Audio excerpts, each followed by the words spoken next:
Hello friends, big boss on roll में आपका स्वागत है। जैसा कि आपने एपिसोड देख ही चुके होंगे कि दिग्विजय राठी को घर से बेघर कर दिया गया है।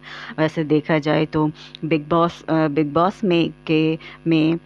बॉस के हर सीज़न में एक ऐसा कंटेस्टेंट आ ही जाता है जो बिग बॉस के मेकर्स को उनके घुटनों पर लेकर आ जाता हैगा। मेरे कहने का मतलब ये है कि मतलब बिग बॉस में एक ऐसा कंटेस्टेंट आता है जिसे जिसे बिग बॉस अपने घर से बेघर करने के लिए साम दाम दंड भेद सारे उपाय, सारे एक्सपेरिमेंट करने लग जाते हैं। वो एक ही उस कंटेस्टेंट को निकालने के लिए इतने फ्रस्ट्रेटेड हो जाते हैं कि वो एक ही हफ्ते के अंदर इतनी सारी चीज़ें करने लगते हैं। वो मतलब अपना पूरा एफर्ट, सब पूरा दिमाग इसी चीज़ में लगा देते हैं कि किसी भी तरह से हर कंटेस्टेंट को मैनिपुलेट करके, हर सिचुएशन को मैनिपुलेट करके उस कंटेस्टेंट को घर से बेघर कर दिया जाए। और यही चीज़ बिग बॉस ने इस हफ्ते दिग्विजय सिंह राठी के साथ करी है, क्योंकि बिग बॉस के मेकर्स को क्लियरली ये पता था कि वो दिग्विजय राठी को वोटिंग्स के आधार पर घर से बेघर नहीं कर सकते हैं। उन्होंने दिग्विजय सिंह राठी के बेघर होते ही सभी घर वालों को ये मतलब जब दिग्विजय था उसी वक्त उन्होंने अनाउंसमेंट करके ये कहा कि दिग्विजय सिंह राठी अगर घर से बेघर नहीं होते तो वो टॉप 5 में अपनी जगह, मतलब वोटों के आधार पर टॉप 5 में वो अपनी जगह सुनिश्चित कर लेते।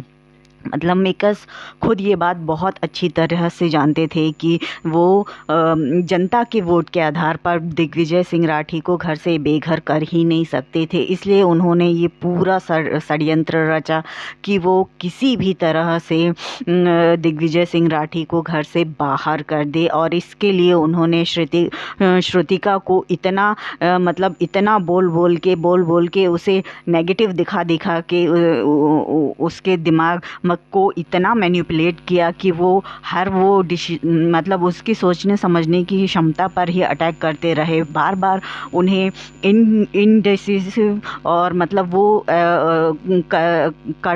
टास्क तक करवा दिया कि श्रुतिका सही फैसले लेने में समर्थ नहीं है।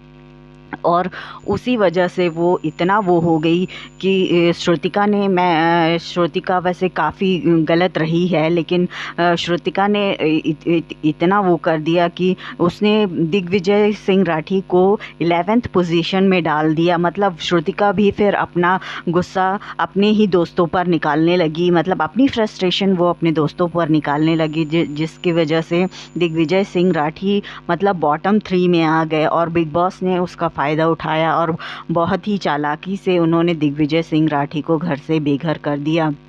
वैसे हर सीज़न में एक कंटेस्टेंट ऐसा आता ही है जिसके साथ बिग बॉस ये करते ही हैं। जैसे कि पिछले सीज़न में बाबू भैया जो अनुराग डोभाल थे, उनके साथ भी बिग बॉस ने सेम टैक्टिक्स अपनाई, क्योंकि बिग बॉस उस कंटेस्टेंट को, उस सदस्य को घर से बेघर कर ही नहीं पा रहे थे जनता के वोट्स के आधार पर।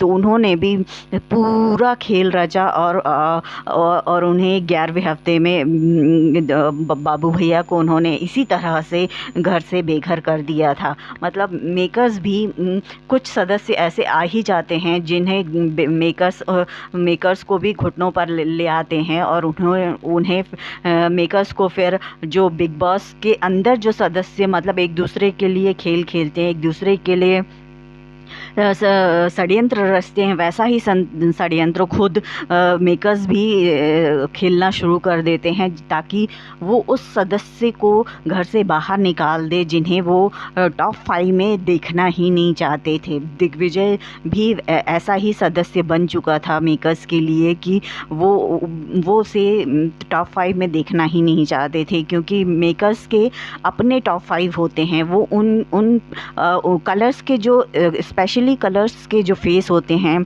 जैसा ईशा खुद अपने आप को कहती हैं कि वो कलर्स का फेस है, वैसे ही विवियन डिसेना भी हैं। करणवीर मेहरा ने भी खतरों के खिलाड़ी किया है। ये मतलब ये कुछ ऐसे हैं जिन्हें बिग बॉस ऑब्वियसली वो उन्हें ही टॉप 5 में देखना चाहते हैं, इसलिए वो उस जगह दिग्विजय उनमें से किसी एक की जगह को ऑक्यूपाई कर रहा था, इसीलिए बिग बॉस ने उसे घर से बेघर करने के लिए पूरा नॉमिनेशन, मतलब बार बार वो नॉमिनेशन चेंज कर रहे थे। मतलब वो जिसे उस पोजीशन पे देखना चाहते थे वो आ ही नहीं रहा था, इसीलिए वो बार मतलब एक ही दिन में कोई मतलब बिग बॉस में ऐसा मेरे ख्याल से पहली बार हुआ है कि एक ही दिन में 2 या 3 बार नॉमिनेशंस चेंज हुए हैं और एक सदस्य को निकालने के लिए इतना एफर्ट्स डाला गया है, इतनी कोशिशें की गई हैं।